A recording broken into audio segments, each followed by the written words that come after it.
Greetings, everyone. Hope all of you are having an absolutely fantastic day. Back in 2022, I reviewed a game called Geyser, Couriers of Darkness.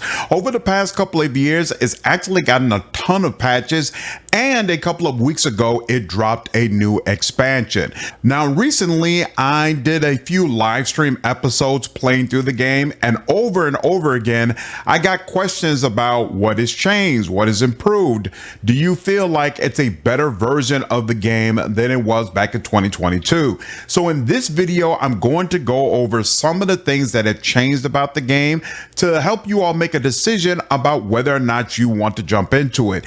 Keep in mind, this is not a full review, as I'm only about halfway through the game and I actually haven't even played through the expansion as of yet. So I can't tell you about the new content that just dropped a couple of weeks ago, but I can tell you about how I feel regarding the game overall after spending some time with it. Before we get into that though, I want to let you all know here at Slandered Gaming, we focus on CRPGs. So if that kind of content interests you, make sure you subscribe and hit that bell so you don't miss any future videos. All right, so first, before we talk about what's new, let me give a brief overview of what Geyser is in case you all are not already familiar with the game. So Geyser, you could probably already tell, is kind of based on old school isometric CRPGs.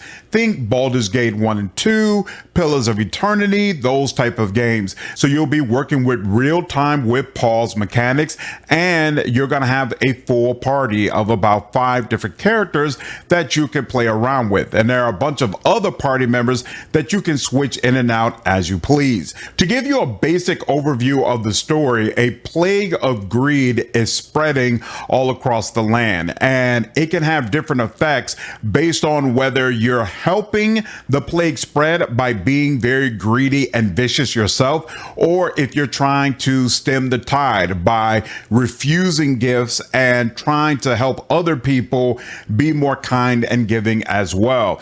This game, more than any other I've played, gives you a ton of opportunities to refuse gold and refuse additional rewards from the characters that you meet. So there's a big focus around how greedy are you actually. And of course, there's an equal amount of opportunities for you to try to demand more. And as more greed spreads, it's going to have different effects, including having people treat you significantly differently. Vendors will start raising their prices and be much more stingy overall. There's a lot of different things that can happen in the game based on how you're interacting with the greed system. So that gives you a basic idea of what's in the core game. Now let's talk a little bit more about what has changed since 2022. First and foremost, obviously a new expansion dropped. Now this new expansion adds new quests, both a main quest for the expansion and side quests that go along with it.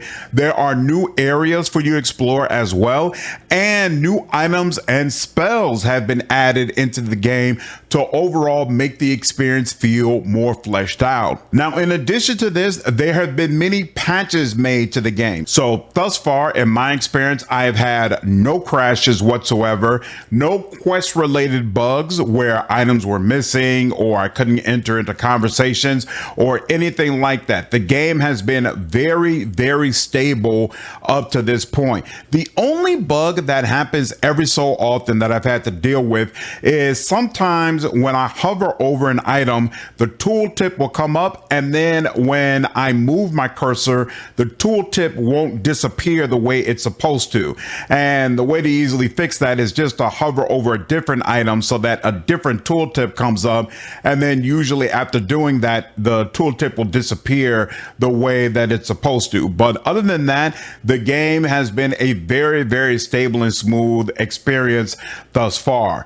Now, there have been some new mechanics added to the game to make combat more interesting. First and foremost, shape-shifting is now an option. So both druids and wizards have the ability to do this. Druids can shapeshift into beasts, while wizards can shapeshift into elementals.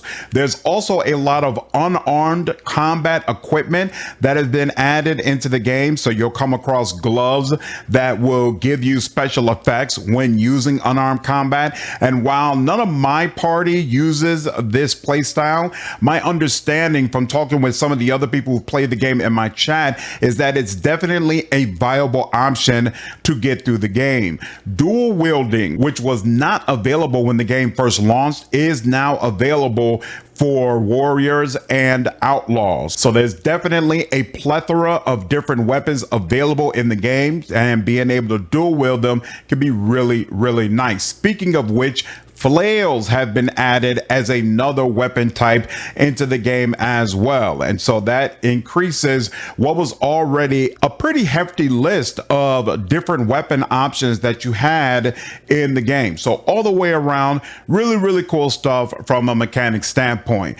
Now, the last section I want to talk about is features. What are some of the new features that have been added into the game? So first and foremost, the level cap has been increased to 25. I believe originally it was 20, so you can essentially get more skills, more spells, more of everything that is going to make combat interesting. In addition, they have added strongholds into the game, and similar to Baldur's Gate 2, these strongholds are based on what class your character is, and it'll provide specific bonuses to your character based on whatever stronghold you have. You also, when replaying the game, have the option to skip the initial tutorial that is with the crone for those of you who have experienced the game before. So that's definitely nice for those of us who were trying to circle back to the game once again. You can also now fast travel to quest givers. I actually really like this. So basically, if you look in your journal and there's a quest that you're ready to go ahead and turn in, there's a button you can click and the game will transport you directly next to the person you're supposed to talk to in order to submit that quest. And sometimes you might have to go through multiple doors and technically loading screens before you could get to that character. So I find this to be a really nice quality of life increase. Speaking of nice quality of life increases, you will now be able to get much larger stocks of arrows and other consumables. So when the game first launched, if you were playing combat with a type of character who used an item such as arrows on a regular basis, it was actually very difficult to stack those high, and you could easily run out of it while out on missions. That has been completely changed around now, and it's very easy to ensure you always have the throwable weapons or arrows or whatever it is that you need in order to be able to get through the game.